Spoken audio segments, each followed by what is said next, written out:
আজি আমাৰ কেবিনেটত এটা সিদ্ধান্ত হল যে অসমৰ কোনো হোটেল আৰু ৰেষ্টুৰেণ্টত গো মাংস পৰিবেশন কৰা নহব আৰু বিভিন্ন ধৰণৰ যি সামাজিক ফাংচন হয় কোনোবাই ধৰ্মীয় সভা পাতিলে কিবা পাতিলে যিবিলাক সামাজিক সভা হয় সেই সামাজিক সভাটো গো মাংস খাব পৰা নহব যেটো এটা অভিযোগ আছিল যে কোনোবাই গো মাংস দি দিলে তাৰমানে পাব্লিকলি খালে এতিয়াৰ পৰা public consumption of beef has been totally prohibited from today. So, in no restaurant, in no hotels, and in no public places, beef can be served. So, ito amar jikhon act asile, hei actot ekhini ami notun provision logam.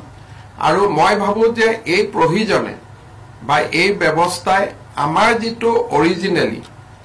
যে আমি অসমত cattle prohibition করিব খুজো সেই ব্যবস্থাকো টনকিয়াল করিব